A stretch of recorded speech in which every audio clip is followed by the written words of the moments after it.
Hello and welcome to the SuperShow podcast. I am Chris, and with me today is Jimothy Jams Jameson III and Alex Jones from the Joe Rogan Experience. How you doing, fellas? Yeah, very good. Thank you, mate. Fresh off the back of Rogan. My goodness, what have you been up to? My word. Not the same Alex Jones, incidentally. No. If you are listening to us on a podcasting platform of your choice, you might not know the difference, but we are also on YouTube if you want to look at our gorgeous faces. Beautiful. But yeah, YouTube, major podcasting platforms of your choice. I'm talking Spotify, iTunes, Google Podcasts. And fellas, I got some super exciting news. Oh, shit. Go on. Drop a Are you bomb, ready? Chris. Are you ready for this? We are also now on Scottish internet radio. That's right, paisleyradio.com. You can catch us there Thursdays, 10 p.m. Go check it out. I'm fucking super excited about it because it's a cool thing. That's cool, man. I love going to Scotland. I've been up there a fair few times, and it's a little bit exciting to think that we could be on some Scottish radio, or in Scottish internet radios. paisleyradio.com. I think it's cool. Like the more kind of biomes, for lack of a better word, that we can infiltrate and penetrate repeatedly, the better. So, I'm excited. Let's grow this listenership and this viewership and something else to do with ships. My focus has gone mental. Oh, Jonesy. Well, Jonesy, Fixed it. we get away with that on Scottish internet radio, but if they ever try and put us on Scottish TV, we're going nowhere with that attitude. Done Get your for, focus my friend. sorted out. Done for. Oh, Do you know what my aim is? Like, if this whole sort of COVID thing carries on, because my aim for a long time anyway has been to move to Scotland. But No, if it carries on you're like mugging this, us off. No, it's not. Really? yeah, it has. Literally, my wife and I for years, because she loves Scotland, she goes and does the Edinburgh rides in all the little villages around there, or the horse riding. And so, if you compare like house prices down here, I was thinking maybe a house different prices kind of ride, and I was like, well, no, just the horse riding. So yeah, she loves doing that, and we go up to these little sort of border towns and villages, and she knows a load of people up there, and the house prices are amazing, and we're like, and Edinburgh is great, and a lot of Scotland's fantastic. So we were like, oh, if we can, if we didn't have to be near London for work, which COVID's making that completely feasible. yeah. True. Then move, go Why somewhere not? with a nicer the scenery. The logic is sound. I think I'd look a little bit closer to London, maybe first. Baby steps, so I don't feel like I'm too far away. All right, yeah, that makes sense. In the long Guys, run. I have Essex realized though, we're saying welcome to all these, hopefully all these Paisley Radio listeners. They don't know what we do. We've just been talking about horses. Well, we're a geographical podcast. We talk about various countries and, with the focus on the British Isles. Wow. No, we're not. We're a gaming podcast, and we talk a whole bunch of shit, as you can probably tell. And we also cover the news occasionally in between all of our waffling on. But there you go. Guys, now all of this waffling, as I said, Alex Jones, don't you dare try and correct I was me. going to waffle some more. Waffle. All this waffling is made possible by our very generous patrons. And you too could help make the show continue and be better than it currently is because, we're setting the bar quite low and we can always improve it. But yeah, if you head on over to patreon.com/supershow, for as little as $2, you can gain access to our Discord server, our Minecraft server. You have discussions with us. We're on that Discord server daily. We also started playing some games on our live streams with patrons, so that's always fun. But we've got some other stuff for some other tiers. We've got some behind-the-scenes stuff. We've got some podcasts that are exclusive for our patrons. But in the meantime, fellas, I hope you don't mind. I'm going to take this time to call out a few names because these people are really helping keeping the dream alive, right? And I'm talking about AIM, Aaron Cameron, Athletic Gravy, Brett Z, with a full stop there, a period for our American cousins. Just Brett Z. There's no Zerbrick. Forget about Zerbrick. Just Z. Freddie K. Official, Haxel Book Read, Jesper Cam Dahl-Nielsen, Javela Cujo, Leo Merger, Lonnie Thompson, Manuel Guerrero, Martin Skihan, Mindful Pig, Nathan Pierce, Scary Omen, Starfall Kid, and then the three wise men, Peaswad, the Dude Abides, and the Mythical Rod. Thank you all so much for all your support. And hey, even if you're supporting us by just watching and listening, maybe leaving a like or a comment on the YouTube channel, everything is super appreciated. You're all rock stars, and we love you all. All right, Couldn't guys. have said it better myself, Chris. You probably could have.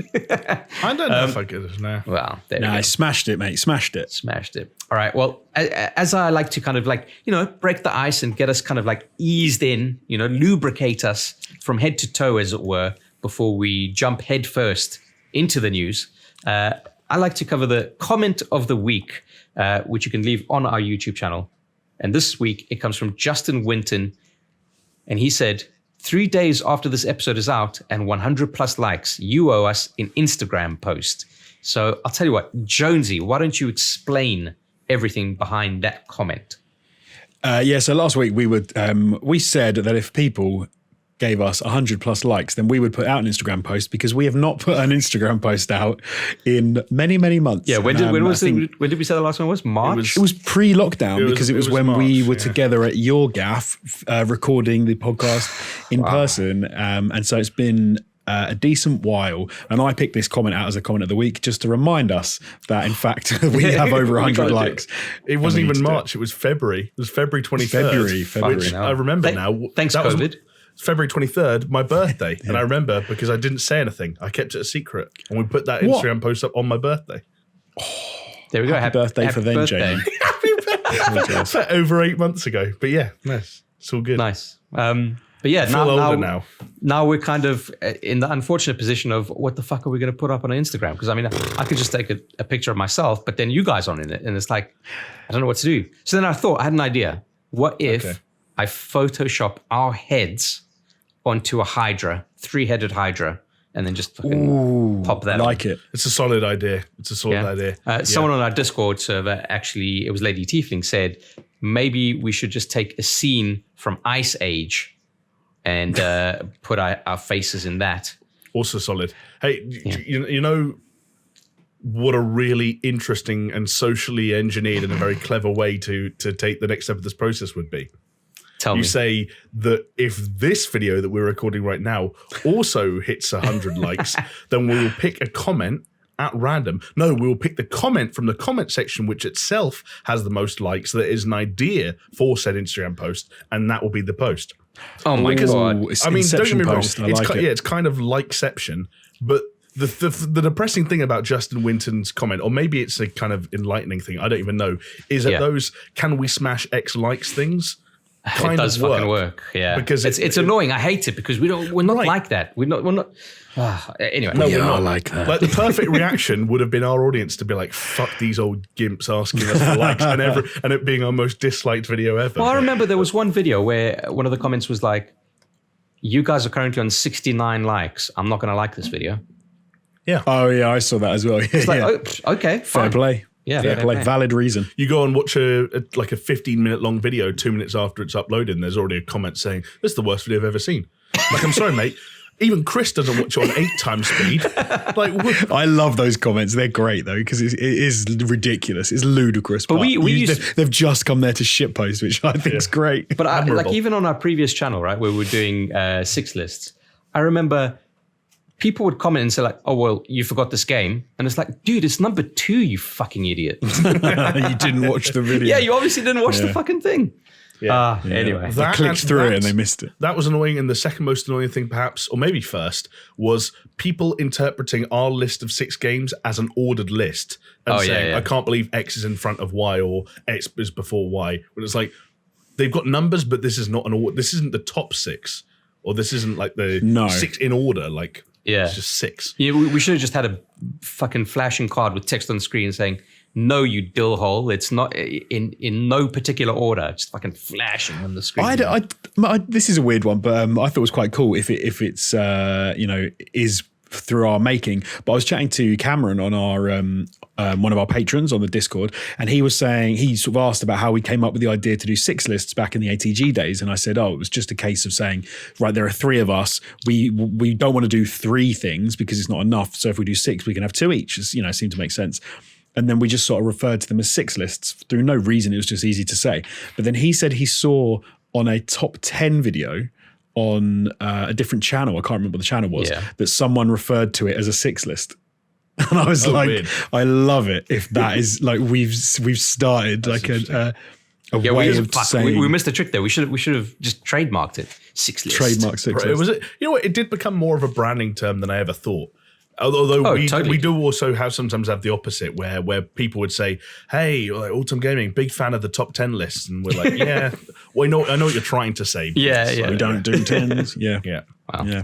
Yeah, you can't be picky about that stuff. Like 10s reign supreme, and if anything, our channel existed because of another channel that did also make top 10 lists. So, you know, it's a tricky I'm in a very strange way. I mean, I know when we left that, we really didn't want we saw the back of Listicle fucking videos, right? And we're glad to see the back of it. But now that some time has passed, I'm looking forward to the end of the year where we can do our annual thing, or as long as we can find the time to fucking do it, of saying, here are the 6 best games of the year. Here are the 6 worst games of the year. Here are the 6 most anticipated games next year. Yeah. Like, something like doesn't have a lot of pressure to it to kind of come up with a fun and quirky kind of, what's a really niche list that people are going to be like, really want to fucking click on that no one else has done before. They're nice little, like year caps, bookends to the year that we can put out to see out the old year and see in the new year almost, which works quite nicely. So I've always been a fan.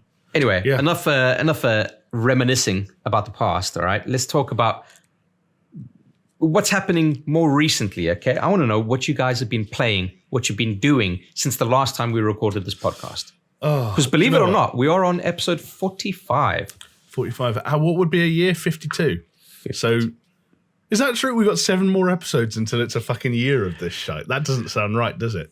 Well, I am impressed that we've made it like every week. I don't know why I thought we'd fall off at some point. And then we'd miss one and miss two. Dude, there's 3 of us here. Like we needed a disaster in order to just miss.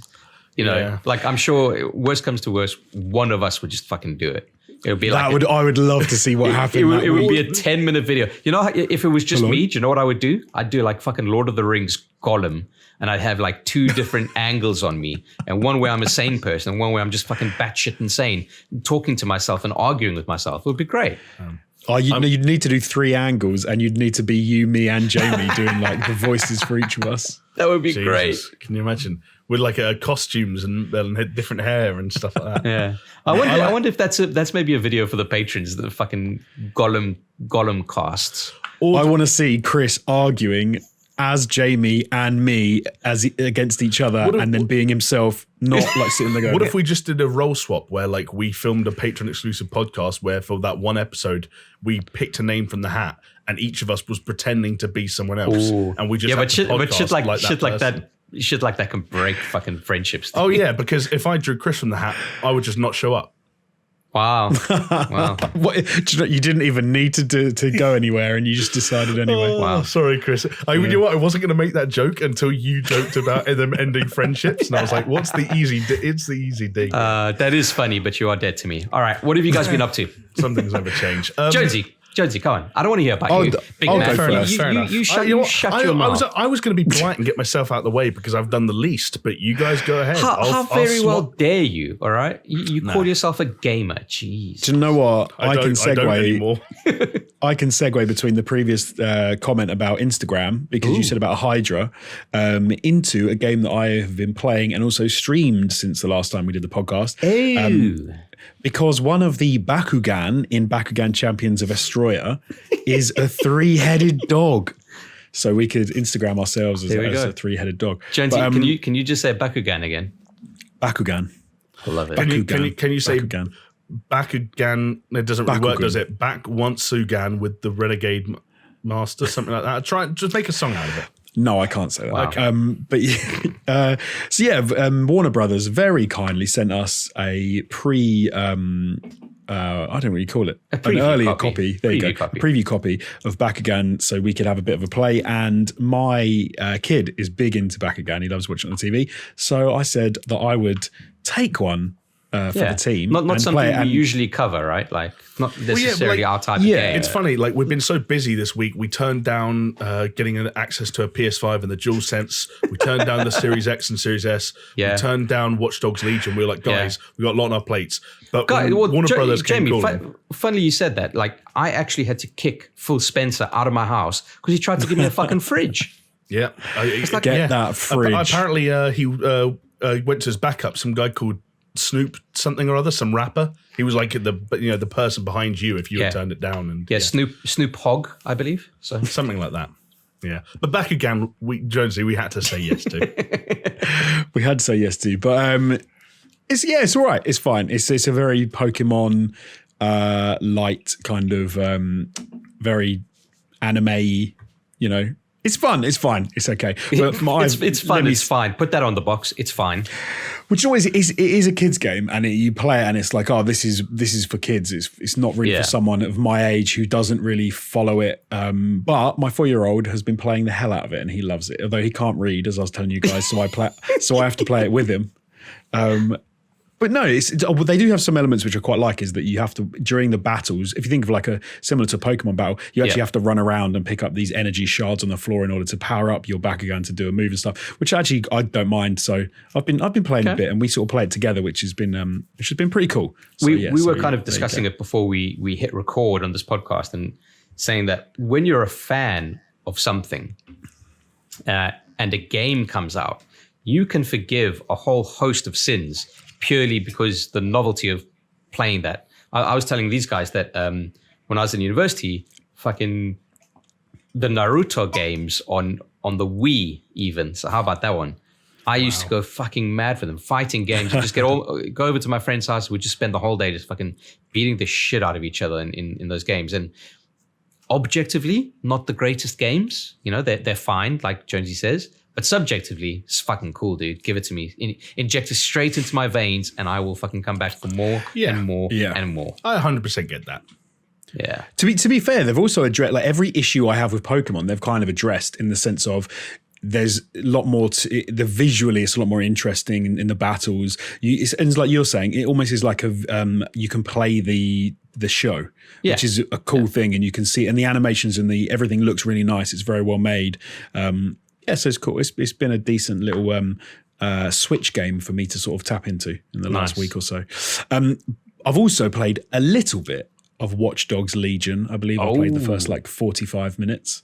And the first thing that struck me, that I haven't played enough of it, obviously, to really talk about much of it, but London looks phenomenal. Like, I love... I'm assuming it is an accurate representation. Do you guys remember playing Driver back in the day, which was supposed to be London, and it was like one street, and it was it's London. The one I remember was The Getaway, and that was a pretty decent London in The Getaway. Getaway. No, it wasn't. It was crap. Oh, dude, Getaway is what I'm talking about. For the time, it was kind of cool. Considering it was going head to head with, GTA, which were very heavily fictionalized takes on major cities. To play something that was just like, nah, this is London. It was really unique. But Ubisoft are really good like that, right? Like, from the Assassin's Creed games. You've just reminded me, Chris. Wasn't there even a thing where Notre Dame had fire damage to it, and they went to Ubisoft because their Assassin's Creed set in France had such good scans and data on Notre Dame, they could help the rebuild. Exactly right. Yeah. So if there's any company that you kind of want to recreate a city, a place, I mean, I think Ubisoft or your people. No, you're absolutely right. But The Getaway, I think the thing that I had back in the day was I remember reading like, oh, this is going to be London. And then when I played it, I was like, this is not London. And I played it with people I know who lived in London, and they were like, well, there's no street. This doesn't. Oh, no, that's wrong. It's wrong. But you play Legion, and I've only sort of played a bit of it, obviously, but it looks phenomenal, and it looks like it might be right, as in the whole of central London might be right. I'm not sure. I think size-wise, it's not one-to-one, because that would be a bit mental. But from what I've seen on the gameplay I've watched, is they've managed to nail that feeling of take landmarks and key areas and just the feeling of certain districts of London, because all three of us know they do feel distinct. And it's almost like if you remind someone regularly enough of where they are and where they're going from and to, and so on and so forth, then you can almost convince them that they're in a one-to-one space of London. Right. Even if in this version of London you can drive from Westminster to Whitechapel in 3 minutes, it's because it's a video game. Yeah. It's probably perfect for someone like me who's got a really bad sense of direction and has spent a lot of time in London but doesn't know where anything is. This is where it could go. this is where it could all unravel, Jonesy, because because for me it's perfect. But you'll be like, oh yeah, in the game, if I turn down this road, I'll fucking be in front of like Westminster Abbey, and you turn around, it's just a fucking. A chicken cottage or something. I'm waiting for the day Jonesy arrives late for a job interview and they're like, what's wrong? And he's like, the fast travel wasn't working. I got lost. Do you remember? I don't know if you guys remember this. I got lost on my way to work after having worked in the same place for about 6 years because I was playing Pokemon Go and I walked down a different street and then I had no idea where I was. I can't remember if I got a call from you or a text or something, but we went to a burger restaurant that was about 3 to 4 minutes away from our office and that we'd been to about 50 times. And I remember getting the call and you were like, I don't know where it is. Where was it? Was that it was Honest Burger, yeah. Oh, right. I'm not sure. I miss you. I'm still not exactly sure where that would be from where we used to work. Wow. I would give directions, but I don't want to dox us, even if there's I used no to follow one to Jamie. Anymore. Yeah. Or you, Chris. I used to follow one of you. I didn't used to think it was literally one turn. Yeah, but which turn? Actually, no, Chris is exactly right. It was one turn. You could do it in one right angle. Oh, well. But then, so the look of London anyway and Watch Dogs looks really good. One thing I did kind of think was that I wanted a little more hand holding in the beginning. It does a good job of sort of saying this is the game and setting you up quite nicely for the whole Legion thing, right? And I got the feel for that really quickly. But then it kind of just says go over here and start your first mission. And I was like, okay, do I steal a car? Do I walk? Do I what do I do? And in the end, I got in a taxi thinking the taxi would take me, but it was a self-driving taxi. So then I could drive the taxi or it would drive itself. And I was like, okay, I guess we're doing this then. And I drove and I actually... The game says to Jonesy, all right, Jonesy, you can game now. And Jonesy's like, what? I wanted to do it Jonesy's right. More I wanted it right. What? But you know what I'd done? The thing I'd done is I'd actually watched a video where someone said, I think it was IGN, did a video of like the first things to try. And it said, just do the first few missions, don't veer off. And you'll have a better time. Yeah. So I thought, okay, I'm not going to do what I normally do, which is just go sandbox. I'm going to try and follow what it wants me to do. And then I was like, what does it want me to do? It's kind of really fascinating that Jonesy made that point, because you guys remember when they remastered Saints Row 3 like a couple of months ago? Yeah. And I played that remaster, and one of the things I remember coming on the podcast and saying was that it's fascinating playing an open world crime game from a decade ago, because it was still in the era of where they felt like they had to explain everything to you. If there was a story mission to introduce every side activity, and this is the story mission where you go to the shop to buy clothes, and this is the story mission. And maybe it is that thing that we've crossed over now into that era of games where they're going, people know how open worlds work. People know how, stealing cars and driving to locations work. People know how mission logs work and just go at it. But sometimes you will still get that feeling of, am I doing this right? Is this too soon to be doing this, that, or the other? Or should I start recruiting people now? When does the game open up? Yeah. And it was literally just that. It was just the fact of I was like, because I don't want to steal a car. And then I was like, if I get into this car, am I going to steal it? And then are the police going to be after me? And it was just, I just wanted it to tell me, this is how you go from A to B at the beginning.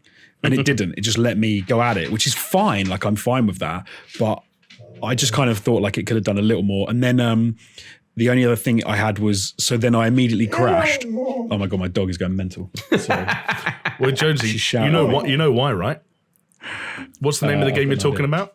Watch Dogs. She heard. She listened. Yeah. She's yeah. She's saying. I'll scratch her. You what, mate? Chill. You what, mate? I'm scratching her, so now she's calmed down. So yeah. But then I then crashed immediately into a lamppost, and it flipped the car, and I barely hit it. I was like, "What's going on?" I then had a drone and a Albion guy who was just standing right there both attack me, and I was like, what the fuck is going on? So the Albion are the antagonistic force in the game, right? Yeah, they're a private security firm which have been given loads of powers in London to effectively secure the city and make it safe again, but they are dodgy AF, and we need to find out. Do you remember when one of the things that I was concerned about with this game was that all the trailers kind of made it to seem too, what's the word? Like pastiche, I guess, of what it's like to be living in London, and all the kind of like stereotypical characters, like your lager lout and your, person that watches fucking Coronation Street or some shit fake like James that. Bond, football hooligan, old granny. Yeah, exactly. Like how much of that did you kind of come up across? Already, I've come across a bit of it. So you start that game, and even the AI computer who's called Bagley, who kind of introduced you to stuff, and a couple of other players, they were like, so you've got kind of this suave. I suppose he's supposed to be like a Secret Service kind of James Bondy character at the very beginning. And they're talking to each other and they're like, fucking hell, Bagley, what are we doing over here? Who's that Muppet coming over here? And then Bagley's like, oh shit. Oh, like, oh fuck. And it's like, why is everyone swearing so much? It feels really strange. No, because it's an edgy Watch Dogs game, and you can't be edgy unless you swear. I mean, we know this from our podcast, fellas, True. It felt like they were trying to be edgy. But then sometimes I feel like we did that ourselves. Like, for as much as I think if you were to look at like a city like London, it's far more nuanced than that. But if you look at a lot of, I don't know, I feel like if you look at films, for example, there are a lot of really famous English filmmakers who have actually, if you take a step back, done a disastrous job at the reputation certain groups of British, citizens have got. And you have your Nick Loves and your Guy Ritchies of the world who are like, actually, like, for as much as we celebrate their films and enjoy certain things, like Lock, Stock and Two Smoking Barrels, if Ubisoft just watched that on repeat 10 times, I'm like, I guess this is what these Londoners are like. And that's a Londoner telling people about London. It's like, we kind of shot ourselves in the foot. Yeah. But it's also, the problem is it's also not, right? Because Guy Ritchie is not from that world. Guy Ritchie is like a posh lad from a private school who thought that's what it's like. And he's like Jason Statham, this former Olympic diver. We'll get him into talk like this.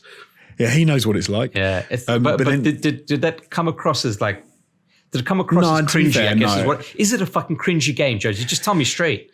No. As soon as I actually got into the game, I started to get an idea for, okay, this is kind of what they're trying to go for. And one of the things I did almost straight away, which I quite liked, was because you can scan individual people and it tells you their attributes, and you can decide whether or not you want to put them on a list of people to possibly recruit. Does it tell you like penis size and bra size? It doesn't. It doesn't. It tells you like. Well, if they've got, then it's not Game of the Year material, is it? So why are we even talking about it? But what it does do is tell you if they've got any perks that would come with them, like they have their own private vehicle, like they've got a sports car, or they've got a gun, or they can get clothing for cheaper. And if you sit in a car, you can turn auto drive on, and as you drive down the road, you can just scan people, which I quite enjoyed doing because I was just like going, "Are they worth it? Are they worth it? Are they worth it?" And then I found a dude who had quite a lot of stuff that was good about him, and so I just hopped out of the car as it was driving along and went and had a chat with him. So and then they give you a mini mission. They give you a mission. It's like a human trafficking simulator, right? It's like human trafficking meets Pokemon. Oh, it kind of meets Pokemon in a weird way. It's dawned on me. You're just fucking collecting Pokemon at this point. There's a wild construction, or there's a construction worker in the wild. You can recruit him, and then you go and talk to him. It's a shiny one. Yeah. The first guy I spoke to, actually, I did say, and the reason I wanted to recruit him was because he had a car and a sledgehammer, and I chatted to him, and he went. And I said, oh, and this is okay. One thing, my character, she always says the same thing, which is kind of annoying. You pick the first person to join your team, and she's like, "What's the problem? I will try to help you," because she's like Eastern European. Oh yeah. And the guy's like, "Well, I had 50 blokes on a construction site, and we're all fucking professional, and now Albion managed to replace us all overnight. That's dodgy. Can you go sort that out?" And then you get a mission to go and investigate what's gone on there, and if you solve that mission, he joins your team. So that's how you recruit people. I kind of take it back because this is starting to sound like a fucking Carry On film, and that I'm down for that. Like we all asked the question, I think, at certain points, maybe like E3 in years gone by. What does voice acting and that kind of stuff and conversations between voice actors, what do they start to look like when you have that many different people and that range of characters are represented? Yeah. And the answer is, assuming you go into it with a sense of humor, fucking hilarious. Yeah. Like single thing I've seen is like, let's be honest, it's not great voice acting delivered in ways that feel like two people who are not talking to each other in any way, shape or form. And yet it's kind of funny. If you want to look at it that way, it's kind of like, I don't know. And then you throw in there, like Jonesy mentioned, traits. Some of the ones that have already been doing the rounds are things like you can find people that spontaneously die, which in a game with a permadeath option is like, I love the idea that you could be on a mission and a character that you recruited just dies. It's so like the granny has a heart attack or something. Yeah, literally. Or you have people with gambling problems that if you recruit them, like they will spend your money and like they might win and they might lose. Like that stuff's. So then in that way, it kind of sounds more like The Sims to me. So it's like The Sims meets Pokemon. Jonesy's tried more of it than me, but from what I gather reading reviews, the people that do like it are the people that have overlooked some of the jankiness and maybe occasionally bad writing or voice acting and stuff like that, and focused on elements of like what almost comes together to be something of like an immersive sim in terms of the range of these characters and their traits and their skills, but also the flexibility that you can approach scenarios from. Because hacking is, a lot more. It's not like Watch Dogs 1, where it's like, hey, do you want to do the traffic lights or the bollards? It's much more like, hey, use your spider thing and your spider drone, and you can put that on this drone and fly that drone up and jump your spider off and go through this crate and distract that person and blow this thing up. Okay. And it's almost like, in Breath of the Wild, you got the scenarios where you get out of a situation, you think that wasn't how I was supposed to do that, but it worked. I think Watch Dogs Legion has some of that going for it. Interesting. Okay. It feels like, because they've really tried to, even early on in the game, they tried to sell the message of resistance, and you are a city of people who want to resist this like almost occupying police force who are trying to, and they also do a very clever thing at the very beginning, which is the media changes. So in the opening shots of the game, you have like the typical thing of news reporters talking about what's gone on, and there are these explosions in London. And as Albion get more of a grip on the city, you actually can hear the tone and the way the news reporters talk goes from sort of being kind of typical, what you'd expect in London, to kind of being very careful about the way they say, or the way they talk, and saying, "Oh, DedSec, who you are part of, are all about fake news. That the fact that they didn't blow up London, because they didn't. So this is what happens at the beginning of the game. You get framed, DedSec get framed, and then get crushed by security forces, and the idea of you being a resistance to sort of an occupying force who control the media and the narrative, I think that was going to work really well. It feels like it could work really well. Like I need to obviously play the game a lot more and get into it, but it feels like you could feel like you are real Londoners trying to fight against this force in London. And this is why I'm actually pretty hopeful for how good this game's going to be, and I'm excited to see how it sort of turns Jonesy, out. I look forward to you playing a maximum of at least another 2 hours before you put it down and focus on something else. But I look forward to that next 2 hours kind of rundown. You guys been playing anything else? You're welcome. I played one more thing I will be really brief about, because I played it for a video that we're going to be hopefully putting up on our channel, which was Devotion, a little Halloween, just a video about a scary game. And I think, a scary game. Oh, okay. I was thinking super scary. I was thinking of a different video. Sorry. Yeah. Yeah, no. But I streamed half of it because it's like 3 hours long. So I streamed half of it. And it's fucking terrifying, and I'm kind of sad. Is it genuinely, or are you just being a bit of a pussy? No, it's horrible. In certain aspects, it's horrible. Like it's got jump scares, but it's not over the top with jump scares. It's more of an atmospheric horror, and it's just the feel. But I didn't want to play it on my own. Like the first time I played for 20 minutes, and I had to stop playing. I don't think you guys saw the stream, but there's a bit where these funeral puppets are in your room. Your apartment, and they're sort of sitting. I think they're called funeral puppets, but they're these life-size wooden puppets of you and your wife, and they're sort of sitting on the sofa, and then there's a pair standing in the kitchen, and then there's a pair like at your desk. And as you move through the apartment, they're just all sitting there, and then as you sort of reach certain points, or you walk in a room and then walk out of a room, they will have moved, and now they're looking at you. I don't like that. Creepy. I don't like that. And I had to stop playing at that point. Yeah. Well, because it's that thing, right? You think, even if the game never does it, you always got in the back of your head, this thing's gonna fucking jump out at me. Yes, and the game is inspired by the developers said like PT, What Remains of Edith Finch, and Layers of Fear were like big influences for them, and they really like the thing of your attention gets taken over here, you turn around to look at whatever that noise was, and there's nothing there, so you turn back around, but then things have changed, and it actually is very clever we often talk about sort of level design, and I gripe and moan about level design a lot. But the level design in this, given that it's such a small environment, it's just one apartment and like one corridor, they've done a fantastic job at making you look exactly where you're supposed to look at the right time. Yeah. And then stuff goes on and you turn to look at it and then you're like, oh my God, what the fuck is that? And then you don't want to.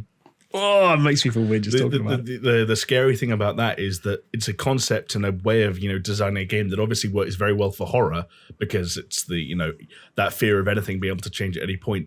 But it also works really well, and I think we talked about this in the past, for VR design, because you could take a physical room and almost make people double back on themselves in such a way where they walk within the same, let's say, 3 square meters, but they feel like they're in a much bigger space because of the way you're making them feel like they're going. Yes, I don't want to see someone combining those two worlds. I'll just say that. Devotion in VR, Devotion would be terrifying. I wouldn't want to play it. It's too dark. I mean, I stopped watching your stream after the first jump scare. I told you it was because of work. In reality, it was because I had some cleaning up to do. So, I would love to see you play it. Oh man, there's a couple of jump scares in there, and yeah, it's good, man. But so the reason we're doing a video about it is because I think finally a few months ago it became pretty apparent that it's never getting re-released. Oh wow, okay, because of the issues they had around lambasting the Chinese leader. But if people want to find out more about that, then they'll have to check out the video when it comes out. Nice, looking forward to it. And there you go. That's all from me. All right, Jamie, go on. Give us a brief, because Jonesy took about half an hour telling us. Sorry, I was far too long. Luckily I haven't played much because I held off Watch Dogs. I've been getting I don't even know what you'd call it, but like almost the next gen anxiety where Watch Dogs is out now, for example, but it's like, what if I just waited and played it on PS5 with ray tracing or whatever? I don't know. It's that horrible thing of like, are you playing the best possible version of everything? But this is the madness of it, though, Jamie. And you know what I'm going to say. What are you going to say? You have got a next gen right in front of you right now. Yeah, but I made a mistake. It doesn't work, Chris. I can't play open world games like that on the PC because it just doesn't fit. Like I made a mistake getting Mafia on Steam, I think, with hindsight. I should have done it on the PS4. And I'm determined now to play pretty much everything coming up between now and the end of the year on PS5. Wow. But that's also just because I'm excited about the PS5 for reasons we'll get into later. I didn't get jump scared by Devotion because I haven't played it and I didn't watch any of Jonesy's stream. Fair. RIP. I did get jump scared a little bit by Call of Duty Warzone somehow because they are actually at the tail end of an event now, which I didn't talk about last week, called The Haunting of Verdansk. And it sounded really cool on paper. I think it's a little bit less interesting once you've kind of experienced everything there is to see. They've done some nice stuff in terms of rewards. There are now random gifts you can get in any of the areas of the map. So this is their timed horror. It's timed, this is a timed Halloween thing. So what about it is different? What makes it all? So basically, it's COD, right? So there's going to be zombies or something, surely. Well, it's split into two things. It's kind of like map changes and modes. The map changes are one of the first things is that you can play Warzone at night now. You don't have to do any zombie stuff if you don't want to. You can just experience Verdansk at nighttime. And it's unique. It's not preferable to daytime, but it's cool. They've introduced a bunch of sort of rewards where now you can open any loot box in any area and there's a chance of getting a Halloween-themed reward out of it, like a sticker or a spray or a gun charm. The flip side of that is it's part of their trick or treat kind of theme. Oh, lovely. And as the name would suggest, there are in fact tricks, which essentially are open a box or a chest. No, it's a far worse trick than that. Believe it or not. It's a jump scare. And it's actually quite a deadly and loud jump scare. Mike thoughts. What is it? Is it always the same thing? No, there's a couple of different ones, but essentially some kind of like ghostly image appears on your screen and flashes up, and there's a really loud noise. Oh, but that's so cheap. A filth jump scare. No, it's cheap and it doesn't add to the experience. I actually don't like it. If there was a way to turn it off, I would. But that's what they've done. Yeah. The other main thing to note is that there's a timed mode at the moment called Zombie Royale, which, to give credit where it's due, it's actually kind of neat. You basically load in as trios at nighttime, much smaller circle. The twist now is that there is no gulag. When you die for the first time, you come back as a zombie. Zombies run very fast. They have a super high jump, and they can also do EMP flashes that can stop cars and get rid of people's HUDs, and also throw gas grenades. Yeah, zombies with gas grenades and EMPs. Why not? The twist of that is if you die as a zombie, that's it. You're dead for good. Yeah. When you're playing as a zombie, though, you can pick up vials that dead players have dropped, either because you killed them or someone else has, and bring yourself back to life. Okay, so it sounds quite interesting. Yeah, but I want to play just as a zombie. I mean, you could go in and die on purpose, I guess. Yeah. But then you got to remember, if you die as a zombie, you're dead, and that would be annoying. Because can you kill other players as a zombie? Oh yeah.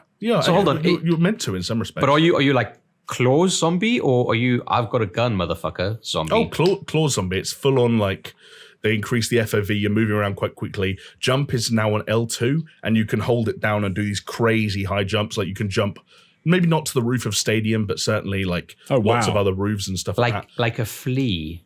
Yeah, I think they designed the zombie gameplay to be scary for the soldier gameplay, if that makes sense. Yeah. Are they easy to take out? Like, what's the time to kill? They have a lot of body health. They have almost no head health. The head health, the head damage multiplier is massive. But if you drill them in the body, it will feel like they take a while to go down. It's the way it should be. Yeah. You have to just destroy the brain or remove the head. There should be a thing as well of it has to be a double tap as well. Like you can take them down, but then you have to double tap them. Smart. The more Zombieland rules in Warzone, the better. What I will say is, if it sounds similar to regular Warzone in terms of the regularity with which people are coming back and re-engaging, it's not. It is absolute fucking carnage. And the final circles of Zombie Royale are mayhem for the main reason that zombies can survive in the gas and people can die outside of the gas. So let's say this, you get to the end of the game, there's 10 teams left of 3 players, so 30 people. You die, you come back as a zombie. You can run around outside in the gas like stalking people or picking up vials from people that died way earlier. You only need 2 vials before you come back. And when you come back with the guns you had when you died, which might include your loadout. So the final circle is just this endless cycle of zombies. The zombie gets enough vials, someone's dropping out of the air with a parachute right on your head. Then they die and they become a zombie again and they're back and they're throwing, again, zombies have EMPs and gas grenades. So if you have fucking 10 zombies, that's 20 gas grenades flying around, and the games just end when they end, and you're like, we didn't win. I guess they won, because it literally is the second only one team has humans left on it. It ends. Yeah. You can't win as a zombie. Oh, I want to see someone play that. Yeah, that sounds kind of mental. It can produce some good moments, but alas, it is. I think it's temporary. It's Halloween themed, and that's probably for the best. Yeah, but I love all these Halloween themes. I think it was Hooded Dude on our or was it Grimbacore on our Discord was showing us the Apex Legends thing that they got going on, and that seems pretty fucking cool as well. But guys, I'm very happy. I haven't played it yet. But Dota has brought back Dietide. Yay! Yay! Is that something to do with washing? Yeah. Clothes or something? Tide? No. Okay. Can you not be happy? Just this one thing for me. There we go. Yay! Thank you. Is this another £30 book? It's not. Then you spend another £300 leveling up, and every level you get a Russian commentator going. No, and the sound effect plays and match, and everyone's happy, and you put a hat on your orc, and okay, funny. No, it's not. So here's the issue with Dota in the past number of years is they didn't give a shit about having fun. All right, the developers on Neither Dota, did you, apparently. They didn't care. No, like fucking Christmas events, no Halloween events, nothing. They gave nothing to the players as kind of. They literally didn't want you to have fun. Literally. I think if one's having fun playing Dota, so we're not going to make it any more fun. Yeah, I honestly think that if Gabe could stick his hand through my webcam and stick a fucking needle in my testicle, he would do it. All right, because that's how much they care about Dota players.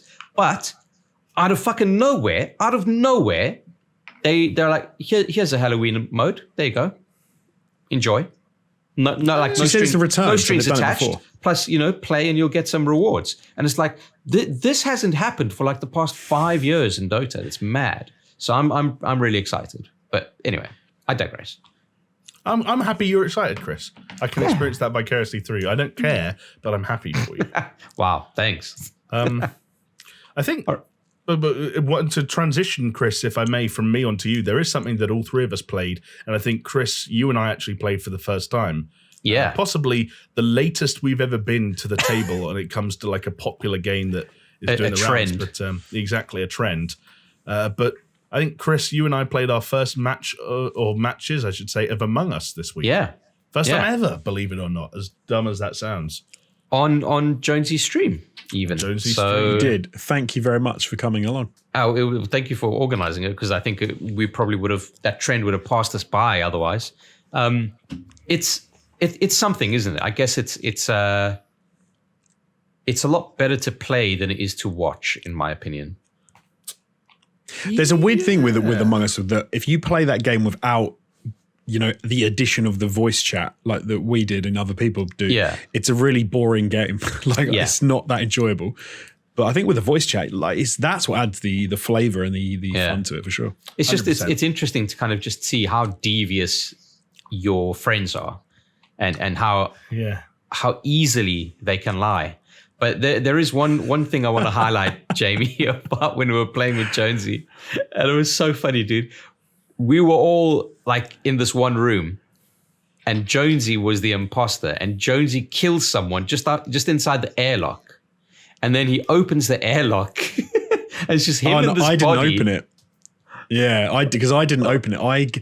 I saw the dude Supern on page. I killed him, but I don't know if someone on your side opened it or if he'd pushed the button already. Right. So one of us must do, because there were 4 or 5 of us stacked up at the door waiting to get through. But the funny thing is, the game glitched or whatever it was. At least from my perspective, I couldn't see you until you killed him, and when you killed him, I could see you before the door opened. Oh, weird. Okay. Might be something to the teleporting, because you teleport to the person you're killing when you kill them. Yeah. Even if it's a little jump. But I don't know. Yeah. Yeah, no, I had a wicked time. Like, I was skeptical of that game for a long time, and I kept missing out on sessions that other friends were doing. And I think, ironically, on the night that Jonesy streamed some Among Us, I said initially I wasn't going to make it because I just started editing someone else playing Among Us. And then I was like, fuck it, I'll jump on for a bit.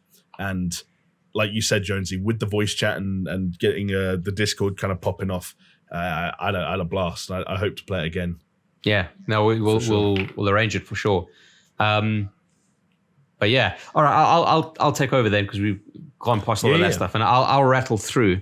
So why do we always pick the weeks where actually news happened to play fucking 50 games each? I know, tell me about it. Well, dude, it's been so long since I've had actually chunky stuff to talk about, so I'm really looking forward to this, okay? Because not only did I finish watching MasterChef Australia, that's right, bitches, I've watched it all now, and it was fucking great. Who won? Is that I don't want to spoil it. Oh, all right. Chris, what I love about it was that, Chris, you didn't stream on Monday to watch the finale. And it was like, you were so unashamed of it. You were just like, no, I'm not streaming. It's the fucking MasterChef Australia finale. It's the finals, my dude. Jesus Christ, cut me some slack, yeah. I love that. No, I just love the honesty. It was cool. It was very cool. And then I've been watching a lot of TV. Okay, so let me get that out of the way. Okay, I watched the new Borat movie, which 6 out of 10, I'd give it. There was some funny things. I think it was redeemed by the ending was kind of smart, but I don't know. It's just, I don't know what it is. I think it's just I'm just getting old and cynical. But all of these sequels to the films that I really used to love just really fallen flat. Fucking Anchorman, Zoolander, Borat, just like whatever. Okay, shall I be super cynical? Can I be super cynical? Please, Alex Jones. Because Alex Cynical Jones. Before the podcast, before we started recording, we had a brief chat about... what? Okay, yeah, go for it. Is he going to throw you under the bus, Jamie? No, he's not going to throw me under the bus. Okay. No, I'm going to potentially throw all of us under the bus. Oh, there we go. And say that we all watched the scene where Rudy Giuliani was apparently sorting himself out whilst a young lady was in the room. And we've all seen it. And I think we all said before the recording, like, I think he wasn't doing that at all. Like, he was tucking his shirt in, which is what he said. There's a little part of me that's like, is the reason Sacha Baron Cohen was sort of talking about it and saying, hey, man, because what I saw of him say was like, we think we know what he was doing. You just have to watch the movie. Watch the movie. It's on Prime. Watch the movie. And I was like, it kind of worry. It makes you feel a little bit weird. To watch the movie. Yeah, I feel like the headline you're writing here is movie star advertisers movie. But for the wrong reasons, right? Because if he didn't really think he was doing anything dodgy, but tried to allude that he was, and he said, "Watch the movie," that would be kind of. But fellas, I don't want to dwell too much on the film side of things because we're a gaming podcast, after all, right? Well, but the one thing I do want to say is MasterChef Australia. We're trying to talk about Borat. That's a game, dude. It's competition. People cry. Jamie, I'll have you know. But you know what? You're not wrong. Tears are shed in the MasterChef kitchen. The thing I want to say about Borat is the problem with that film. No, just like am I taking crazy pills? Am I taking fucking crazy pills? The problem with that movie is exemplified in the very first couple of minutes where Borat cannot be Borat in America anymore because he's so well known, and that's where it just kind of all fell flat because he had to start wearing costumes as Borat, and it just was like, what are we doing here? This is madness. Well, but anyway, it's almost like, yeah, go on, Joe. I was just going to say when he does get into costume, it's almost like you could see these as ideas that were left on the table from the TV show he did. Yeah, where it's like 100%. Essentially it's Sacha Baron Cohen pretending to be Borat, pretending to be a dumb American. Like, yeah, but I still agree. 6 out of 10 is a fair assessment. Yeah. Then I finished the first season of The Boys, which is something I've been meaning to watch. Loads of people on the Discord have been telling us to check it out, and I can confirm that it's very good. And I started watching season 2, but I'm watching Amazon Prime Video on my TV, on my LG TV, and the Amazon Prime app just keeps on fucking out. So I don't know what I'm going to do. Oh dear, Jeff Bezos, sort it out. Get the wallet out. But anyway, guys, games, okay? Because not only did I play Among Us with you dudes, all right, I also finally finished Hollow Knight. That's right, I beat that fucking Hollow Knight. I'm proud Only of took you, me dude. three turns, well tries done, sir. Well done. to slay the Hollow Knight and in turn become the Hollow Knight myself. And funnily enough, it is a PS Plus game for November. So, check it out because it's a good fucking game. I played... So it's part of a news story that we're going to talk about later, but I mean, fucking might as well talk about it now. Nintendo had a mini direct, right, where they came out with a whole bunch of a partner direct, as they call it. So no first party stuff per se. But one of the big and interesting things that came out there was like, hey, Control, which was my fucking game of the year last year, is now available on Switch as a cloud version. Yeah, very interesting, right? Yeah, so meaning that you download a client on your Switch, which then streams the game from another location via the cloud, as the name suggests. Now, what's interesting about this is they know that, hey, it's quite a hard sell, right? It's a fucking cloud game, but you're buying it. So what they've done is they've got a timed demo. I think it's like 10 minutes or so that you can actually try it out. So I tried out that timed demo, and I was so fucking impressed by it. I cannot tell you. It actually played so smooth. I could not detect any latency. The only latency that I had was not input latency. It was audio latency, and it was so minimal. And I could only tell it because when I would fire a gun, I would have the animation of firing the gun, and then I would hear the gunshot, like ever so slight. Oh, okay. But like graphics-wise, like fucking as good as it looks on a PS4. It's mad. Yeah, you showed some, and it did look really good. Like I was genuinely impressed with how good it looked. Yeah, super smooth, great game. And the other interesting thing about this is it costs £35 to buy, right? And it's not just Control; it's the Control Ultimate Edition with the 2 DLCs. Mm-hmm. It's pretty fucking good value.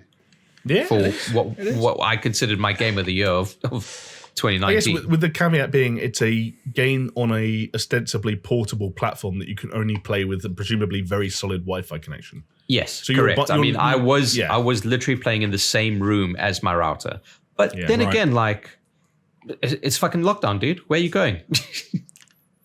I suppose it is a kind of a thing, because the cloud gaming thing at the moment kind of gets me, because are you going to pay for a game that you don't technically own? You still have to use the service. Yeah. But I suppose if you've got a Switch, then you could argue that you're not going to, you couldn't play a Switch game on anything but a Switch anyway. So if you've got this.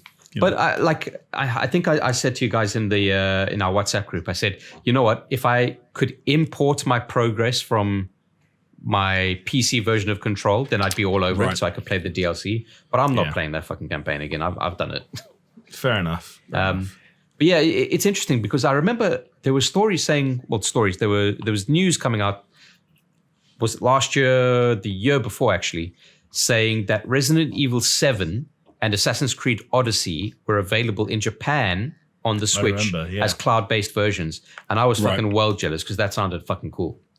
And hey, now Control's here. Maybe we'll get those. It is funny. I feel like this is also another weird case of this almost subconscious Switch bias, where something being on Switch is inherently more exciting than anything else. Because things like xCloud and Stadia and whatever Amazon's thing is going to be called whenever that's out soon, like it's the same thing. They are the same thing, and they are around, and they're developed, and they're established. And for as much as they're unpopular and memeable, they work. And now it's like, whoa, it's on Switch this time. I don't know. I feel like that's the Switch gets a head start on everything just for that fact. Yeah, alone. it's totally. But it's on the Switch. It's like when what was it? Wolfenstein, where it's like, oh yeah, the Wolfenstein games are out on Switch, and I was like, oh, Jamie, I should probably get that. I haven't played those games yet. And then it dawned on me, it's like, I've got a fucking PC, dude. Like, why would I want to play it on a tiny little Switch with shitty controls? Isn't it because the Switch is kind of... It's really, don't get me wrong, this is going to sound bad. The Switch is really good, but it's also kind of crappy. Oh, totally. Totally. And so when you have a good game that works well on the Switch, it's kind of surprising. So it makes you feel like, wow, isn't it great? If in the history of handheld consoles, the Switch is the closest thing we've ever got to a home console style experience in a handheld form factor, right? And I think there is still huge room for, as much as we're talking about next-gen consoles and how are they going to impress us, and as we'll discuss later, they're now using very different tactics than what they might have done in previous generations. The Switch is still a platform that can impress with, visual fidelity, and the nature of the size of the games alone can be, as I said, impressive. It's almost a weird thing in that with lower expectations, you don't have to do as much in order for people to be more impressed. Yeah, which is kind of ridiculous. It's like the opposite of the Spider-Man thing. With lower power comes lower responsibility. Yes, and if people get more and see more, then they're more wowed. So they're like, wow, this is great. It's like if you went to a Greasy Spoon and the food was pretty good, you'd be like, wow. But if you went to a Michelin-starred restaurant and the food was very, very good, you'd be annoyed that it wasn't perfect. So it's like it's a weird thing. That's the dilemma of the Master Chef, Alex Jones. I know exactly what you're talking about. The last game that I played, fellas, was again part of this Nintendo partner showcase. But Zelda: Age of Calamity, Legend of Zelda: Age of Calamity, has a demo on the eShop available right now, and I played some of it. So for those who don't know, it's not like a sequel to Breath of the Wild. It's a prequel. But it's not the same kind of game. It's not a Zelda game. It's more like it's a Dynasty Warriors game, which I think is called a Musu game. Yeah, is it a sequel to Hyrule Warriors, or do they coexist in any way? That I do not know. All I know is that it is touted as a sequel to Breath of the Wild, which I'm all down for, right? So as far as I understand it, it's Eiji, what's his fucking name? Eiji Niyomura is involved in kind of setting up the story, and Nintendo are getting very involved with who is it? Capcom. Fuck, I'm absolutely butchering this. I don't know. But yeah, I was going to say Bandai Namco, but probably not. I don't think it is. Namco. I'll look it up for you. Keep going. Look it up for me and correct me. I will welcome it. But they've done a really fucking good job. It's a lot of fun. And the thing is, I don't know what happened at somewhere along the line, right? When I had my PS2 and I was going over to my friend's house and like high school and everything, and we would play Dynasty Warriors all night long and have an absolute fucking blast because Dynasty Warriors is the shit. And somewhere along the line, through the generations, leading up to now, Dynasty Warriors has become like a bit of a fucking running joke, like a gag. True. Right. And so is that subgenre of whatever, I forget. Again, I also don't know exactly what it's called. It's like the Musu or Musa, whatever it's called. Yeah. Like they've become a bit of a, But I can tell you, playing that, demo, it's fun, dudes. It's a fun fucking game. Even your dog Jonesy fucking agrees. Yeah, she loves it. I had the similar kind of thing though, because I liked playing Dynasty Warriors back in the day, but I suppose part of the issue I had was I never really knew what was going on. I just knew I was enjoying it. Yeah, that's the joy of Musu games, right?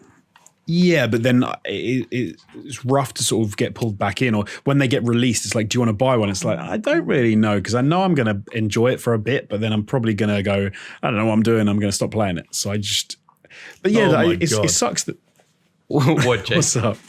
I just found Wikipedia's article on the release timeline for this like genre of games. Yeah. And they churn and burn, baby. Oh yeah, big time. And I think that's where probably the perception of them has changed, right? I mean, this is the third one this year. Yeah. Oh wow! Somehow. There's got to be a lot of crap interesting in there. little gaming bit of history for you. My first game on my PSP, my imported PSP, because you couldn't buy it in South Africa at the time, was a Dynasty Warriors game. There you go. Cool. We've gone full circle. For what it's worth, for any nerds out there, the developer, we were close. It's Koei Tecmo. Okay. The developer who does not just Dynasty Warriors, but looking at this, they did like Fire Emblem Warriors, Warriors Orochi, both Hyrule Warriors games, the Samurai Warriors games, the One Piece like everything. Everything Warrior. They're called Omega Force. Ironically, they didn't make Warriors. So there you go. They didn't make Warriors. Rockstar made Warriors, and that's a banger. And they should hashtag remake the Warriors. Get that trend. I'd be on board with that. That was a great game. I feel like that's the most staple YouTube statement I've ever made in my life. Just go on every single gameplay video of the Warriors and goes, this game deserves a remake, because that's how the game industry works. What do you think, fellas? There was a point in time where I literally wanted to make a video essay for, I guess, ATG or whatever. Maybe nowadays we'd have to resurrect it under some other name, but like it was going to be called "Why Your Favorite Game Doesn't Quote Unquote Deserve a Remake." Because I would watch that. Let's make that video. It became my most frustrating YouTube comment was every single PS2 game or original Xbox game or GameCube game or N64 game, top comment under every single gameplay video, and we were getting footage for Sixists. Someone should remake this. The problem is you can say that for any game. We were part of the problem as well, because when it came time to thinking of lists and a remaster came out, it's like, hey, let's do a fucking remaster list. Chris. Six games that deserve a God of War style remake. How many views did that do? Like loads. It did pretty well, yeah. Which is the fucking sad God thing, right? God of War style remake. You laugh at an idea and then it fucking does super good. It's like it explodes, and you're like, fucking. That's the correlation, though. Is like the funnier an idea sounds on paper, like the better it's probably going to do. And I won't name names, but there were other YouTube channels we'd go on and we'd just be laughing because Ed made like a list called 7 games you probably shouldn't play while your grandmother is downstairs having dinner with your father-in-law. And we'd be like, what the hell is that? And it's 7 million views. So that was a joke title, but I will tell you a very real title that got me every single time. Do it. I don't remember what number it was, but it's called 7, all right? And it was like 7 gaming tattoos we totally get ourselves. Oh dear. Oh, See, wow, but like, okay. That shit. I'm playing a game like, I'm going to go inked. I'm getting that. I love it. Anyway, let's get into the news. To be fair, I'm looking at the channel we were taking the piss out of there, and they've had some decent ideas lately that actually. Yeah, I think the time that we were kind of like laughing at them, they definitely had a different kind of different management or different people in charge, whatever it was, calling the shots. 7 foods in game that we would love to try. Is this even English? Go on. 7 ways sequels explained why you suck now. 7 ways sequels explained why you suck now. I'm trying to say it with different tones. That sounds like that Bruno Mars thing. It's like, can Bruno Mars be gay? Sue's anal bum party. 7 Ways sequels explained why you suck now. I don't know what that means. No. Well, 400,000 people claim to have known what it meant, Jonesy. That's 400,000 people that read or maybe, it. Maybe it's 400,000 people what saying, sequel what the explains fuck are they talking about? I need to click on this video and find out. Because it makes no sense. Deary me. But I feel like we could do a whole Patreon exclusive podcast just going through this channel and laughing. That is a fucking banger of an idea, I'll tell you that much. There you go. All right, guys, let's get into some of the news because otherwise we're going to be here forever. All right, so the biggest fucking news that, depending on your outlook on life, either absolutely blindsided you or was as obvious as the fucking sun rising in the morning. Cyberpunk has been delayed again. So delayed to December the 10th.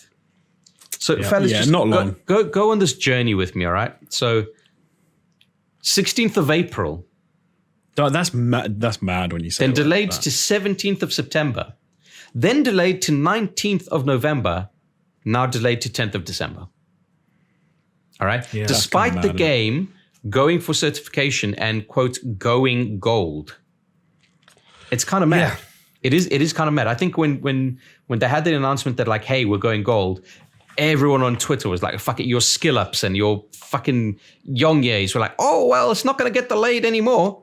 Look who's laughing now. Some Polish dude at CD Projekt Red. I believed them for what it was worth. I was like, yeah, that's it. It's done. 19th of November. The deal is sealed. Like nothing can happen now. And look how wrong I was. Yeah. Well, I was surprised. I was surprised it got delayed again. I'm not gonna lie. So it's not like the freshest news. So there's been some developments going on through all of that. But one of the initial kind of quotes was saying that the game is finished and it is playable on platforms, but they are taking the time to do more polish that will be ready for a day zero patch. Now, I assume the day zero patch would be, I don't even know what a day zero patch would be. Because day one patch is you buy the game, you install a patch. I think a day zero patch is like a patch that's done and certified and pushed so early that onto the disc. No, not onto the disc, but it's so early that basically anyone who buys it like commercially will like, I don't know. I've had situations before where we've had games early physically, like a week or 2 weeks before it comes out. You put the disc in and there's a patch. I think that's day zero. Right. All right. Okay. Do you know what I mean? Yeah, that like makes sense. A patch that might drop a week before release date, and maybe like press are told to wait and play this, that, and the other. Like I have a friend who was recently playing an early access game. I won't say which game, but he was playing a game early that's due to come out soon, and he got an email basically saying, "Hey, please bear in mind we're going to have a patch on this day and a patch on that day, and consider this in your coverage." I wonder if it's like that. Wow. You might even find that if you buy the digital version, that game was it's not already Cyberpunk, on. I should clarify. That game was not Cyberpunk. You might find that if the digital version already has it integrated, I guess, could that be a thing? The thing about digital versions is you can't own a digital version without it being the latest version because you have to download it. Like exactly, yeah. Patches getting lost only applies to people who get physical versions of games and their consoles aren't connected to the internet, which regrettably is still some people. Yeah. Yeah. It is kind of weird. But a lot of reports coming out saying that the PC version of the game runs fine. The next-gen versions of the game runs fine. But it's the current gen, the PS4 and the Xbox One that are struggling. And that's what they're really kind of trying to sort out. I mean, can I give you a quote, which is what the CEO said to some investors? Please do, monsieur. So this was from Adam Kaczynski. And he said, the game is ready for the PC and runs great on the next-gen consoles and could be shipped on the scheduled date on those platforms. However, even though the game has been certified on the current gens by both Sony and Microsoft, some very final optimization processes for such a massive and complex game require a bit of additional time. So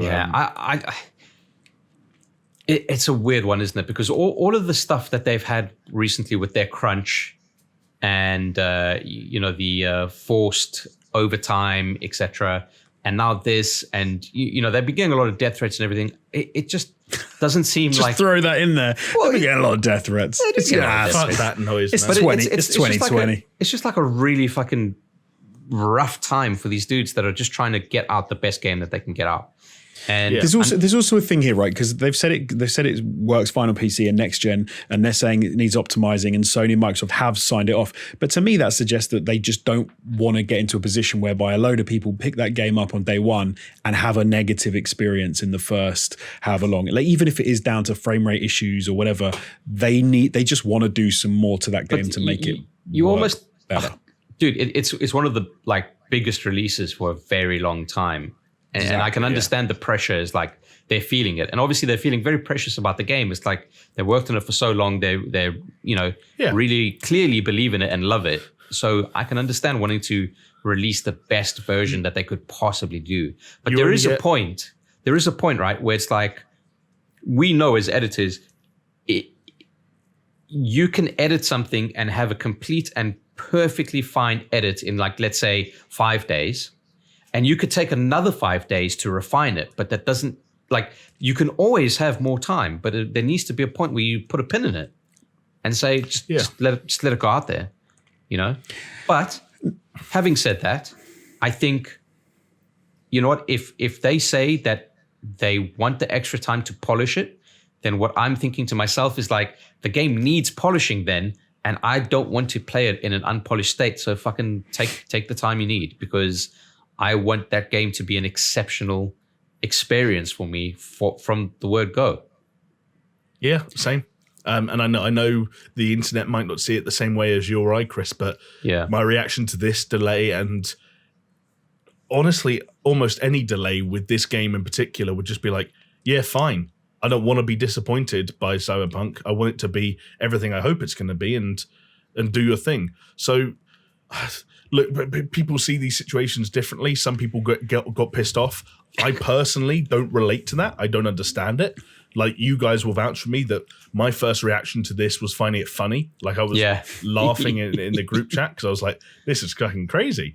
But like the kind of the death threat people, I don't understand it at all. It's mental, dude. The pre-order cancel people are not as bad as the death threat people, but even then, I'm kind of like, really?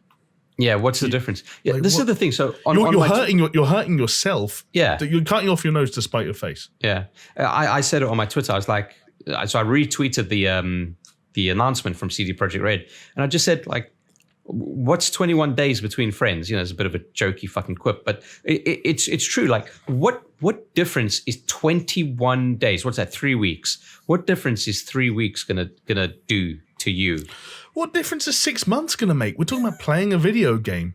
Like, I don't know. Like, if they'd have come out now and said there's a 3 month delay, it's not coming out until like early 2021. I would have been like, I would have felt some stuff. I wouldn't have been like sending death threats or tweets. Would you have been quote unquote angry at them? No, not angry. No. Would you have deleted your pre-order? No. Would you have threatened anyone? Dude, no. I think everyone is perfectly within their rights to get disappointed by any kind of a delay, whether it's 21 days or whether it's fucking 21 months. But if you feel I'm kind of glad this is. I'm a little bit almost more than glad disappointed. Then you need to like reflect on yourself. Really, when they delayed James Bond again, my feeling was disappointment. Why? Because I was looking forward to watching James Bond. I didn't think, well, now I'm never watching James Bond, no matter what it comes out, because they don't deserve my money anymore. It's like. You're like, what? I can't engage with that way of thinking personally. Yeah. I was gonna. I mean, I'm lucky, I suppose, that I was going to be in a position come sort of the release date that, the 19th of November, that I was going to be in a position whereby I had a PlayStation 5, I had Miles Morales, I had other things that I wanted to play, and I was kind of feeling a little bit overwhelmed. Oh, and like, totally, dude. Like if anything, this gives you time to play other games. Fucking Assassin's Creed Valhalla releases like on the 10th or something. So 10th of November. So. There's time to play loads of games. The next gen, delve into those. And then you know what? Fucking when it's fucking properly baked. Yeah. I reckon Ubisoft are rubbing their hands together like when that announcement came out going, people are going to buy Watch Dogs. Get Eve in. was fucking wiping the sweat of his brow. it works for them. I still think there's an issue of we're looking at like a 1 to 1.5 month period of Watch Dogs, Assassin's Creed, Cyberpunk, Spider-Man, Immortals, whatever is Demon your bag. Souls, it's like, no, but I'm specifically saying open world games. Oh, right. So if the idea of going around an open world is like, we're still looking at the prospect of playing Watch Dogs, Assassin's Creed, Spider-Man, and Cyberpunk almost back to back to back to back. Yeah. And it's like, okay, what sits in the middle of that? I don't know. Maybe, I don't know. I don't know. Just more Among Us if Twitch is anything to go by. But yeah, more Among Us, sure. But here's a nice little, a funny way to end this kind of news segment here. Path of Exile, the action RPG game, like a Diablo-style free-to-play game, they've delayed their latest patch until January. I think it was going to come out at like the same time in December as Cyberpunk, and they're like, "Oh, yeah, we're just delaying, so you guys don't have to choose between these two games." I think that was quite a fun, cheeky way. It's funny. Of kind of like they're giving themselves a little bit more a pat on the back. Like, I don't know how many people pick a PoE as good as it is over Cyberpunk, but yeah, I like that. It's a nice touch. It's funny. It's a nice way to kind of attach yourself to that news cycle, I think, and and at the same time probably give themselves a little bit more breathing room as well. Yeah. Oh, man. What day does Cyberpunk come out? Because we always record these on the Thursday, and it will be funny if like we're going to record it, be recording the day before we've all played it, and then the next week. Thursday. It's Thursday the 10th. Is it really Thursday the 10th? Yeah. Thursday so we're going to all have been like staying up from midnight on the Wednesday playing, and we'll come in and it's like, what have we done with our day? All right. Well, look, we upload on YouTube and podcasting platforms on a Friday, so we'll just record on the Friday morning and just race through it, and then that gives us like non-stop from like midnight, like all of Thursday, the entirety of Thursday from fucking midnight to midnight. We just absolutely cane it. Yeah. I have to start coming up with some excuses for why. I've been telling my wife, I've been prepping her, I've been saying like, listen, you're going to be a Cyberpunk widow for like about 3 months at least. So just prepare yourself. Like I'm gonna eat supper, and then you're on your own. Like that's it. Now she's realizing that includes Christmas and New Year's, and she's like, exactly. What? Yeah. I'm in a situation for the first time almost in the whole calendar year. I'm working for someone who. So everyone I've worked for so far this year has either had a very real understanding of my relationship with video games or has shared a similar relationship with video games themselves. Yeah. And for the first time, I don't know where I stand with that stuff. So the whole next few months is going to be a minefield. Like, am I going to be able to take PS5 launch day off, or like, I don't know how that stuff works. Well, it is. Can I say one thing? It is mad to me that Jonesy has played Watch Dogs Legion and you haven't. Oh yeah, that's. I mean, that is I crazy. was editing until 4 a.m. last night for reasons we don't need to go into, but it's all for a good cause, right? Do you know what? It's the reason I'm going to be able, hopefully, to put that gigantic fucking box of a machine under my TV. Like I said to you guys on chat, I don't even have a fucking pre-order, and the longer it fucking takes, and the longer I don't have a fucking source of income, I ain't getting a PS5. And you know what? If fucking CD Projekt Red keep on delaying Cyberpunk, I'm not going to have any money to play Cyberpunk either. So, I'll sell the controller that Jonesy buys me and use it to buy you a copy of Cyberpunk. Oh, now that is fucking outstanding, dude. That's friendship. That's friendship right there. The goodness of my heart. Well, listen, speaking of the DualSense controller, there's a whole bunch of PS5 info on the unboxing, the experience of the PS5, the DualSense controller itself. All of that has been lifted, and people are pretty fucking sold on this DualSense, aren't they? Yeah, that seems to be the big takeaway, right, of the preview coverage, because they're not allowed to go, all out on a free for all of the UI yet, or any other PS5 titles. It seems like the big takeaway from this round of previews, which Sony are very heavily controlling, is a lot of emphasis, as you said, Chris, on the DualSense, and more specifically how it works within a game called Astro's Playroom, which is the game that's packed in and pre-installed on every single PS5. It's like the Wii Sports of the PS5. Exactly. It's the, hey, play this game that's probably a couple of hours long to get an idea of exactly what this controller can do. And people seem like they're really fucking impressed, which is encouraging. Yeah, well, people have been touting it as a game changer and as the only next-gen controller, which I have an issue with because have they tried HD Rumble? Oh, Chris, Anyway. don't worry. We put, scroll down. We put a quote for that. I picked out 4 quotes for people describing this controller. The last one is kind of a joke, but it's a joke playing on the joke that you just made. Well, there we go. All right, but we'll get there. But so the DualSense controller, it's all kind of like USP. It's got haptic feedback and adaptive triggers. And the combination of those two are meant to do something like really fucking impressive. So we spoke about before on the podcast where on NBA 2K, the more tired your NBA player is, the more resistance you get on your triggers, right? And like small things like that. I think it's in COD. It's more like the recoil of the guns. I don't know. It seems very cool. Here's a good example is drawing a bow. I've heard it used as an example a lot. Yeah. If you imagine the way a bow almost tightens the further you pull it back. Yeah, and starts like jiggling and giving you that fucking, that quiver. But yeah, people are really fucking sold on it. Jason Schreier says feels more next gen than any graphical improvements, which I can understand that. That sentiment. Graphics is always like a known graphics and frame rate, like about it. But as soon as you got something in your hands that's more tactile that you haven't felt before, and you're like, fuck, that's fucking cool, right? Yeah. I think the graphical thing we'd already said was the problem they've got nowadays with graphical is it's harder and harder to make graphical improvements because the returns are getting more and more nuanced. And so you need to show off in other areas. And one of the places they can do that is with peripherals. Yeah. And it's about time that they sort of had a next gen peripheral, if you like. Yeah, and fuck, are they going hard on the fucking peripherals, boys? Oh, here's a fucking 3D headset. Here's the fucking cool looking webcam. Hey, it's all money, baby. Go on any website right now. That headset, that camera, those controllers, those things are sold out. Yeah, it's fucking mad. Boys, am I gonna get a fucking PlayStation 5? Of course you are. At some point. Oh, did you say this year? Sorry. In the future. Yes, in a few years' time. Sure. Well, I mean, there's a statistic. Jim Ryan, who's kind of, I guess, the de facto. Yeah. He's one of the heads of PlayStation now. He came out and talked about the PS5 pre-orders, and I believe the statistic that they're touting at the moment is they sold as many PS5 pre-orders in the first 12 hours that pre-orders were open as they sold in the first 12 weeks of pre-orders being open for the PS4.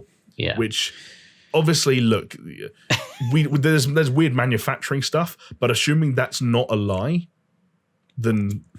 or an exaggeration or some kind of weird mumbo jumbo, then that's. Well, I wonder if when he talks about the pre-orders, he's also talking about outlets pre-ordering their allocation. Right, because there must be something where as soon as outlets saw what was going on, they went right back and were like, give us more now. I do worry, and I shouldn't say this in your presence, Chris, but there is a part of me that worries, being as we are now, I think 2 weeks out from the US launch and 3 weeks out from the European launch. Yeah. US, 2 weeks out from US and everywhere else, Yeah. And then us Europeans are waiting. I feel like the chances of people who didn't get a pre-order getting one before Christmas get slimmer with each passing week, I'll say. Well, like I keep waiting for the waves, UK retailers at least, and they just don't come. There won't be one. I will tell you that I was reading an article that was quoting, it was definitely John Lewis, and then I wonder if it might have been Argos. Argos, and, yeah. Sure. And they said that their next wave is on day of release. Yeah. Okay. That's interesting though, because that means day of release. They officially said that. So they're saying is don't expect a wave 3. The next wave is just release. Would you go? Sorry, Joe, so you can go for it. I was just going to say, like, but that to me, it might be a little bit better way of doing it in the sense that you'll have loads of 12 in the first 12 hours, there are as many pre-orders as, like they said, in the first 12 weeks of the PS4. So in some sense, I think if you walk in on day one, there's going to be loads of people that have already pre-ordered, but then they have a new allocation. So actually, it might work out quite well. You might have to physically go down there, but actually, you might be able to get your hands on one. Which is not a bad way of doing it. And I think that's what Jamie was about to ask me. Would I go and wait? Yeah, I could see you doing like a cheeky like 7 a.m. or 8 a.m. John Lewis visit just to see if there's a chance. Oh yeah, the thing is, you wouldn't want to like go to a John Lewis or something. You want to go to like. You want to go to the ones that nowhere else is going. Exactly. But you also want to go to a reputable place. So it's almost like a balancing act. I will tell you this much: if it comes time and I actually have enough disposable income to buy one and get in a queue, then I will certainly try. But at the moment, it's looking unlikely. Anyway. I don't know if you boys are the same as this, but I'm a little bit like, so I found it difficult to get the pre-order. So I actually had to go to my local game and I went in and I paid the money and I have the receipts that say like, you've got your pre-order. I've got the receipt. But I feel apprehensive about the fact of when I go down. So I have to go down within 2 days of release and produce the receipt and then get the Dude, you're going to have to go there like fucking crack of dawn as well. No, I'm not, because you have 2 days, right? But what's going to happen, because your Warriors, you're going to say, is you're going to get there and they're going to say, we don't have any units. Exactly. That's why you do have to be just like the same. You have to be there in queue with me. I got just to get your allocated unit. Like, I feel like I kind of do, yeah. It's mad. And which is stupid but do you know what really worries me about that is that we talked about this before, but I remember when games screwed up with the pre-orders of the special edition for Fallout 4, and I got a Pip-Boy even though they were sold out, because on the day of release, the game realized they'd screwed up their pre-orders and then they were just selling them to anyone who wanted one. Yeah. And so in the back of my mind, I'm like, I haven't paid the full amount for the PlayStation 5. So am I going to turn up? They're going to give me my money back, the 20 quid that I put down as a deposit, and then go, yeah, sorry, mate, it all got messed up. There's none available. We did that all the time at Blockbuster, where like we had a pre-order system, but our actual physical system, the computer system, didn't keep track of that stuff. So when people pre-ordered stuff, we'd get games in early and you would know like, okay, our box of Uncharted 3s just came in. 3 of them are pre-orders. You just put them on a different shelf with a piece of paper wrapped around them saying pre-orders and hope people ignored them. But then you get a new hire that would just be like, oh, yeah, I can sell you this. And then inevitably get to the point where all your pre-orders get sold to people coming in. And you just have to, very hard to look people in the eye and say, that game you pre-ordered got sold to someone else. Jesus, yeah. Did you ever have it that someone who worked there who wanted it and hadn't pre-ordered it bought it and got it from a pre-order bundle? No, there were really weird rules around games specifically, and what we couldn't do. Basically, Blockbuster, when I worked there, was all still very heavily movie focused. I think a lot of people know about the thing of Blockbuster employees get free rentals, but not just that, you have to use them, otherwise you start to lose your privileges to encourage you to almost be in the know on your movies. Games were the opposite, where we could rent games for free, but not in the first 3 weeks after they were released. So, so if you're a Blockbuster employee and you wanted to play a game after it came out, you could only play it by buying it yourself. Well, you'd still get your employee discount, but then, yeah. So I guess theoretically you could, on the day a game came out, sell yourself a copy that someone else pre-ordered, but that would just be you choosing to fuck someone over. It's kind of harsh. It happens, man. It happens. Oh, yeah, because we had a manager that didn't care, and by the end that you didn't care. I still remember like lying to people's faces when they came in and they were like, can you buy like an old PS3 off me? Of course the answer is yes, but I couldn't be bothered to process it. Yeah, process it and test it and that shit. So I was like, no, we don't take those. Just send people away. Wow. You just did whatever you wanted. Like if they're going to put me in that shop on my own, I'm going to rule the roost. Like I've told the story before, but like the time I needed a shit. So it was like, you're going to put me in here on my own? This is the way it's going to work. Middle of the day, I walked up, I locked the front door, and Blockbuster was open with a locked door for like half an hour because I was like, I'm taking a dump. I love it. Jamie nice is dump like, by the sound of it. There were confused people outside, like looking through the glass, like, what's going on? It's open. It's like Clark's. It's like the beginning of Clark's where the video shop is locked and there's people just been like, I just want to hire a videotape. And he's just there having a chat next door. No idea why they went out of business. Yeah, wonder. Anyway, back to the controller that Jonesy's going to buy Jamie. Now, I pre-ordered it on the day that I got the PlayStation 5 pre-order. Nice. I'm not actually going to take that controller from you. So, why? I don't want it. It's not. It doesn't feel right. We can talk about this off camera. I'm not actually going to take £60 worth of controller out of your hands. That's mental. Even between friends and even with a bet, I'm not doing it. Maybe we give it away. Whatever Josie wants to do, you can buy me a drink when we're next allowed to. Oh, spicy. I don't know about that, because what if I win a bet in the future and it's something much better, and then there's a precedent been set. Jamie owes me a friggin' Tesla, and he's like, he'll give you 2 drinks. I'll just buy a couple of drinks, right? I'm like, I want the fucking Tesla. Fair enough. Yeah. Anyway, back to the controller, fellas. So this is an interesting that I've started to notice. Okay, so Jamie, you sourced these quotes for us. Okay, so this one comes from Mike Williams of US Gamer. Wild, the first time a trigger fights you, you'll believe. Now, it sounds so corny when it's on its own like that. Right, but what's interesting is I must have seen about 3 or 4 other people use the word wild, right? And we know that when you start to see those kind of patterns, it's like, hey, you got a fucking press pack. And the press pack was like, you should say that this controller is wild. Oh, yes. Yeah. They put certain words in and you've got to include them. Jeff Keighley called it wild as well. I might do a like, Google how many search people are now. going to be calling this fucking wild, right? But you say that, like he said, the first time a trigger fights you, I don't want a trigger to fight me. If I've got to make a shot in Warzone and I pull the trigger, and then as I go to pull it, the trigger grabs my finger and starts going, I'm like, get off. Okay, every time you hey, shot. I'll tell you what, it'll be good for me because then I can kind of say, oh, it's not my crap usage of a controller, it's the fucking adaptive triggers pulling me away all the time. It definitely must have been in some kind of press release. Right? How many are you finding? A lot. So the Verge referred to it as wild. Den of Geek referred to it as wild. There's getting some mixed up here because people are referring to it being quote unquote out in the wild. Right. Okay. Yeah. I'm pretty sure 24 called News it wild Order as well. called it wild. I think PolishNews.co.uk might have called it wild. Oh, so PolishNews.co.uk.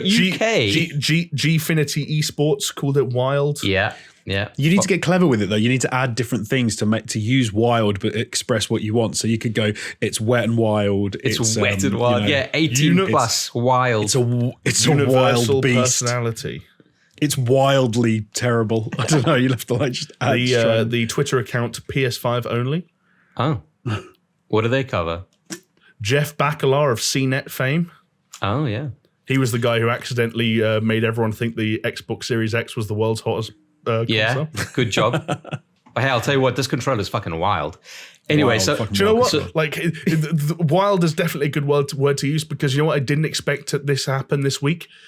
That one of the most exciting things for me about day one of the PS5 would be putting a DualSense in my hands and playing Astro's Playroom, and now it is. Now I want to play that game. I want to feel the Astrobot's feet pitter-patter on the sand. I want to feel what that haptic feedback is like. I want to feel that trigger, tighten as I pull the ropes out of the sand and all that shit he does. Like, this was a very clever way of putting consoles in people's hands, but, constructing the narrative of what they were allowed to discuss. Yeah. Very clever for from sure. Sony. All right, so moving back to it worked. Moving back to the quotes, John Linneman of Digital Foundry said, the level of precision and possible variations is simply unreal. You missed the trick there because you should have just said simply wild. Jeff Gerstmann of Giant I've always found the DualShock 4 as being really imprecise. Something that's always bothered me about the DualShock 4. It's a very imprecise controller. I think he's talking specifically about the haptics there because there's stuff like, I don't know, I was watching someone playing that Astros thing and Astro was walking on sand and the person I was watching playing said, this is going to sound crazy, but if I were to describe the way the haptics feel when he's walking on sand as opposed to like metal, it feels grainy. Yeah. I don't know. That's how intricate people are saying this. We shouldn't get too excited. Like, this stuff has been overhyped before. I still remember Red Dead Redemption 2's preview cycle. Everyone being like, this is going to change the face of games. There's never been an open world game. It was like the horse's balls go up when it's fucking cold. Yeah. If you turn off the minimap, NPCs will give you directions rather than giving you way. And it turns out it's a really solid open world, but you guys were kind of losing your minds a bit too early. I would love it if they came out, like Xbox came out and they'd come up with Cortana's Playroom. And they're just like, you have to like do stuff to, feel our haptic feedback. Like, what are they going to put in there? You can feel up Cortana in with the new Xbox controller. Oh, jeez. All right, Series Jonesy, X day one. It's a bit rapey now. All right, just calm Series down. X. Hey man, it's her playroom. She wants it. More like Series XXX. Am I right? Wow. It's all about consent, Chris. If she's into it, it is indeed. Fine. That's why you got to go through like 12 pages of end user agreements before you can get into a playground. But anyway, into a playground. Whatever. The last quote there, and this is what you were saying, Jamie. Jeff Gersman from Giant Bomb says, if the Switch had HD rumble, then I guess this is Ultra HD rumble, right, guys? Hey. Yeah. Wow. I get what he means. What he means. But this is where the cynic in me comes out, right? But clearly so they've actually released a list of games and saying which games utilize either the adaptive triggers or the haptic feedback or both or neither, as it were, on all the like launch titles and third-party titles on the PS5. So that's really cool that they've done that because that's something that Nintendo didn't do. But the cynic in me says Nintendo on the Switch has this amazing technology of HD rumble where it can literally it is cool, dude. It is cool if you played 1-2 Switch. Okay, I think I'm doing this thing with my head because of what you're about to say, not what you're saying right now. Like we actually agree. Yeah, it is cool, but but this is the thing. It's a big but, right? It's very, very cool, and it's the same thing though. Like the infrared scanner on one of the Joy-Cons. It's cool, but there is no games utilizing it whatsoever. Now, obviously, like I prefaced, PlayStation doesn't seem to be going that route of having this technology in there for the sake of just having it and then not utilizing it because they've released a list of games and saying, this is how it'll be. It seems to be very core and integral to what they consider to be the next gen of the PS5, whereas Nintendo never really seemingly had a plan for HD Rumble. I mean, their first party games don't even utilize it. So it's like, what's the fucking point? It is weird though, because the last time Sony got all hot under the collar about something like this was like the touchpad. When they were like, "Oh, you can use the touchpad on the DualShock 4, and you can do this, and you can do," and it was like, okay, some games utilized it in some ways, but no one really uses it. You can strum a guitar on it. Oh, okay, you can use it to write on the in the UI, but no one really did it. I mean, can I tell you the one of the worst parts of fucking The Last of Us Part 2 is fucking thumbing that touchpad to play a hard disagree. I thought the guitar playing in The Last of Us 2 is actually kind of sick. Like I'm being totally real. Fair enough. You guys are absolutely right. But I just want to, because six axis. I was just going to mention that as well. Because say the name of the game, Jonesy. Say the name of the game. I wasn't going to mention it. As begins with an L. Yeah. Famous for using the six axis. Might what? Oh, lair. No, say it how you'd say it, Jonesy. Layer. No, I say lair. I'll say lair. Layer.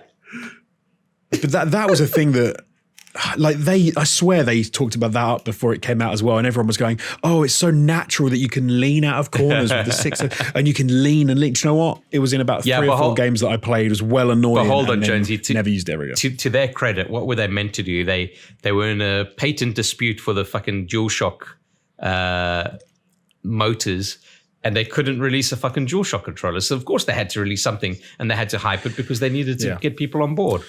But then to me, that just suggests like let's wait and see with this controller rather than getting so bent out of shape than everyone seems to get. Can I just tell you one thing though?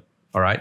Because you are busy shitting on the 6-axis controller. I'm not. I'm just saying listen, it was kind of useless. Multiple people, respected people within the industry, have been quoted as calling it wild. Okay. Wild.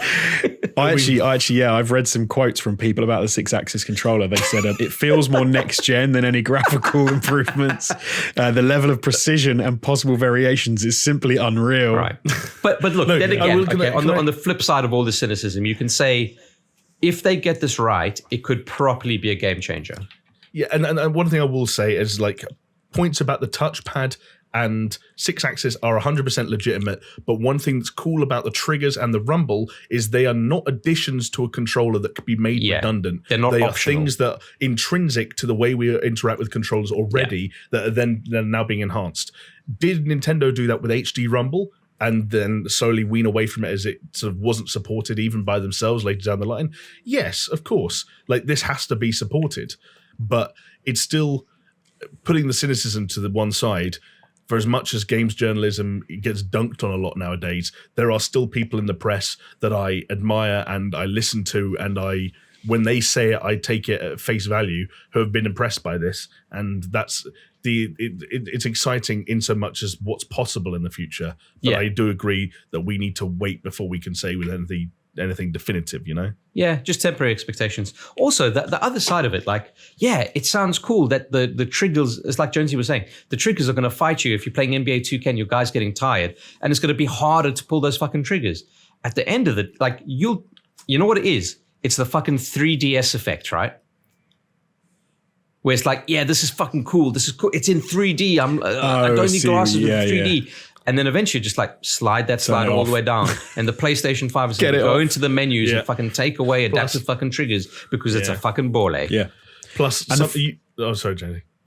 Oh no, I was just going to say the death knell for anything like this is often, for me, is going to be what happens in the actual when it comes to things like esports tournament play. Like if you have a game like came out like Overwatch, like another massive sort of arena shooter, and people are getting annoyed by the fact that the adaptive triggers involved, and they want to make quicker shots and they want to do like fast kills on people, they'll just turn that shit off, and then people will go like, well, the pros don't use it because they can make quicker headshots when they don't have it on, and they'll just switch it off. Yeah, but that already happens. Like you look at the way people play Call of Duty, it's like, well, the most efficient way of doing it is turning it down to medium textures, remove all anti-aliasing, remove all shadows, turn off film grain, get rid of motion blur, and blah blah blah blah blah. Then you'll be a Call of Duty pro. but do you know what though? No, but it goes to the lower levels than that, because the first few times Chris and I played Warzone with you were like, oh, look at these noobs using any gun except for the friggin' what is it, the M4A1. Oh, I can't believe you've got a scar. What are you, a moron? Have you never read a forum about that you should not be using any weapons except and like list 3 guns you're allowed to use according to Jamie? Yeah, in the meantime, we hadn't unlocked any. It's not exactly pro league, is it? There's plenty of viable AR options. The Kilo is viable, the M13 is viable, in the right hands the M4 and the Grau are viable. I won't judge you if you still run a Bruin or something weird like that. Jonesy, there are options.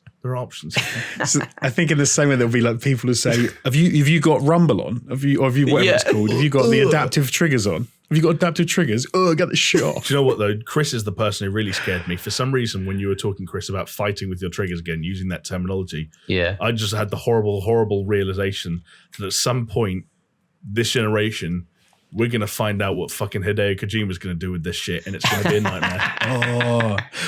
You've actually, you saying that and then thinking about that I just played Devotion and that is inspired by PT. Imagine like you're playing a game, like a horror game, and you're holding the triggers and then you feel something crawl over your finger. Ooh, fuck that. No, that's when you... That would freak... Oh, no. Next, would be horrible. Next there'll be a DualSense 2 with a fan at the front that blows wind in your face like Shrek 4D. Yeah, and then the DualSense... The DualSense 6-axis will just be a fucking a butt plug. Yeah. Now you can get fucked by Norman Reedus. You've got to put this on your cock and this in your ass and this on each nipple, and now you're going to play the game. Yeah. And it's an experience that Jeff Keighley was quoted as saying is wild. It's wild. Mr. Kojima, are you here? Anyway, rounding off the PlayStation 5 news, there's a bunch of software there's news, I guess. So Destruction AllStars, which was a PS5 game, or I don't think it was exclusive to PS5, but it was certainly next gen. And that's been delayed until February. Maybe it was a PS exclusive. I think it might have been. Yeah, it might have been. Okay, so it's been delayed until February, but has now become a PS Plus title in the process. So free for people paying for PS Plus. So that's cool. Smart move. And another smart move on PS Plus, even though I don't fucking understand it, Bugsnax, for some reason, the game that people are going absolutely fucking wild about because it had some kind of a fucking Kero Benito fucking song attached to the trailer, and people are fucking jizzing out of their earlobes for it. But that's been announced as a PS Plus title for November, alongside Shadow of War and Hollow Knight. So PS4 games and PS5. Because that's this interesting thing, though, right? Because they got to keep PS Plus games going for people that don't get the PS5. But at the same time, they still need to have an incentive for PS5 players. Well, interestingly, you mentioned that, I guess because of the Game Pass emphasis that they're doing on their side. With PS Plus collection. No, I was going to say Xbox have announced their games with gold for November.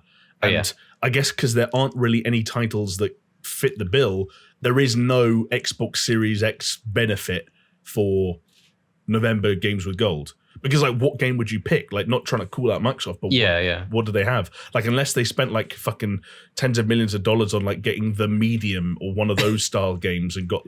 But, like, Bugsnax, I didn't expect them to get it, but fair play. And that, I want to say it's free for, like, a couple of months as well on PS Plus. I don't think it's, like, just the month. And it's either Destruction All-Stars or Bugsnax, one or the other. I can't remember which one. When it comes out on PS Plus, it'll be you can grab it at like any time across 2 or 3 But it's also this weird thing, right? So if you got a PS4, will they? Yeah, almost has to be, right? Because if you've got a PS4, and let's say I'm not going to get a PS5 until January, but I want Bugsnax along with my fucking PS Plus. Yeah, will I be able to download it and purchase it into my basket? My understanding is this. Bugsnax is a game that is on PS4 and PS5. Okay. But the version that's going to be in PlayStation Plus in November is just the PS5 version.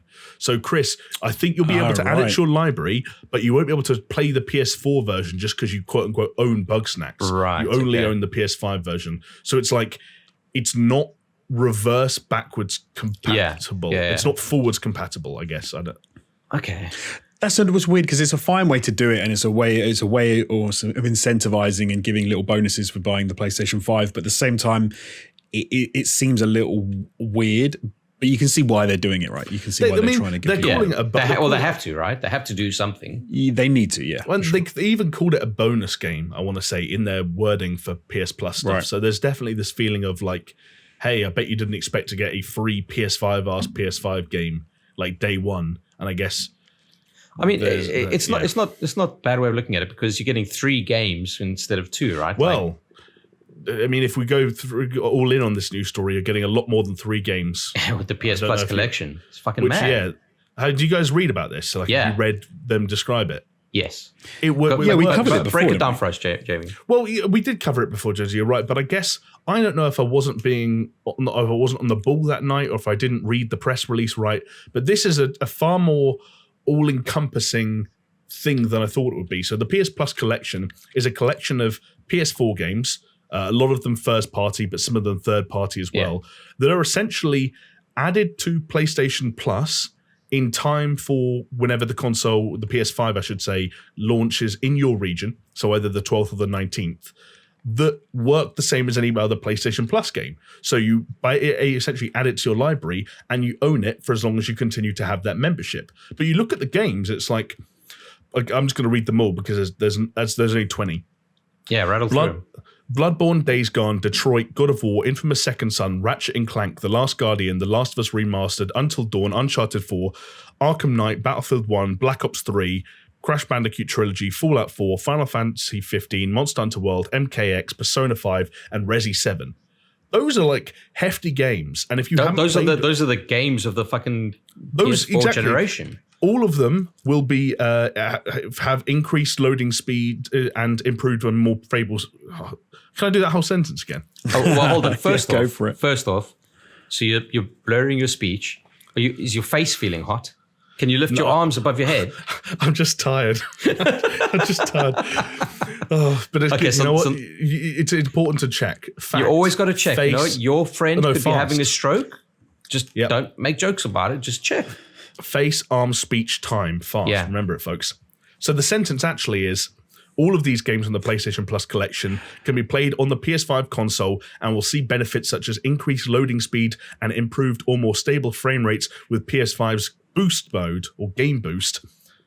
But I guess the thing that I missed is that these weren't the same as other PlayStation Plus games. Like, you own them for as long as you have an ongoing thing. Yeah. So if you buy, let's say you never owned a PlayStation 5, if day one you get if you never owned a PS4, if day one you get a PlayStation 5 and a month of PS Plus for $7.99, on day one you will have 23 games in your library. Yeah. You can download and play. Yeah. It's insane. That 20 and the PS Plus titles. It's insane. But Like, they Chris, had to do something to kind of go up against Game Pass, though, right? Like, even though the caliber of games that they got there are a lot better than what Game Pass. Well, they just added 2 new ones, didn't they, as well? Because they added Crash and they added Black Ops 3, which weren't on the original list that we read out. So they're obviously, like you say, they're trying to make moves and they're trying to get it right. And so, plus, like, cool, man, it's a great list. Not all of these games have confirmed how they're going to run on PS5, but I think God of War and Santa Monica came out this week saying that it's 60 frames a second, right? Yeah. Yeah. So like that's an example of something you can do for $7.99 for the price of PS Plus day one is just download God of War to your PS5 and play it at 60 FPS, which even if you play it on PS4, you should fucking do. Yeah. Like, it's a very smart move. It's a more comprehensive collection than I thought it would be. And I don't know why I didn't think you'd own them indefinitely, but the fact that these work the same as any other PlayStation Plus title would is kind of neat to me. And they've picked good games. And yeah, it's really smart.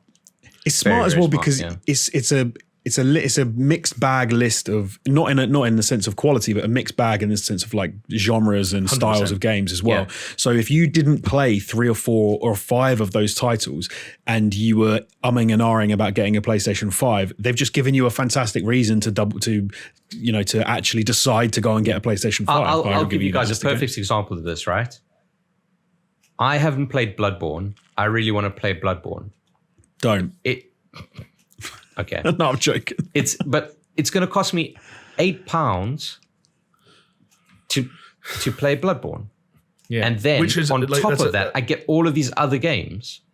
And it's a fee that most of us already play for multiplayer reasons. Yeah. Right? Like, Yeah, I've bought PlayStation Plus every single month for the last 7 years. Well, it's almost like it's been swapped around and like put on its head, right?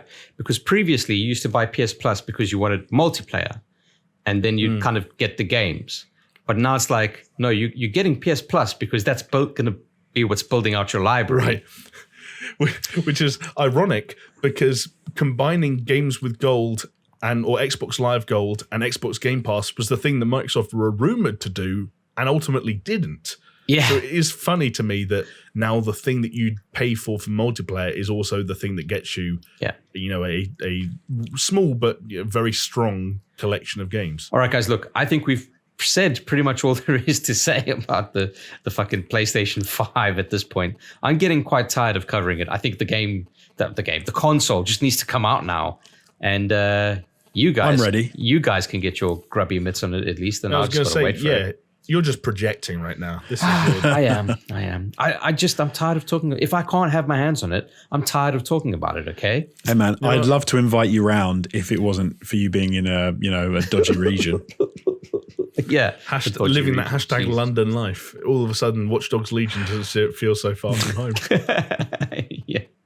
All right. So I guess all that's left, fellas, is a code word for the people that have gotten to the end of this fantastic episode. Oh, God, they deserve a good one for their patience and their willingness to push through the pain barrier to get here. It's not that bad, dude. Come on. Well, I mean, have you ever listened to one of these things? I haven't. I do, often. do you actually? Yeah, I do. And you know what? Last week's one was actually proper entertaining. Not so sure about this week's one, but hey, there we go. I don't know. I know what it has to be. Okay. In fact, it has to be like, sorry to interrupt, I suddenly had an epiphany. Yeah. It has to be something like, thanks for the podcast, that was wild.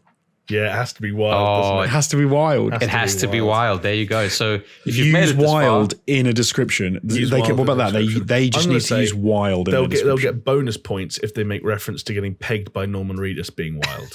Or getting pissed on by Norman Reedus being wild. getting pissed on by Norman Reedus is wild. Yep. Known pisser, Norman Reedus. Like, wrap it up. Do it as though it's like a headline quote from like a Polygon or The Verge or something like that. Like, we played 5 hours of Hideo Kojima's new game and getting pissed on by Norman Reedus was wild. Wild. Brackets, brackets in-depth haptic vibration trigger. Yeah. What if you have to pull the trigger to put? No, actually, let's not go. No, I think they need to use wild to describe the podcast, not the This controller. podcast was wild. It's wild. Norman Reedus' The more penis is elaborate, wild. the more creative they can be, the better. Yeah, and maybe next week, if it's good enough, we'll put it in the comment of the week. Anyway, we should update fellas, this podcast with DualSense support, so you get haptic feedback every time we do something. every time we Every swear. every time Chris zooms in on his own face, the triggers fight you. There you go. Done. All right. Anyway, guys, it's been a wild podcast, and I thank you for your time. And you know what? We will see you next time. See ya. Bye.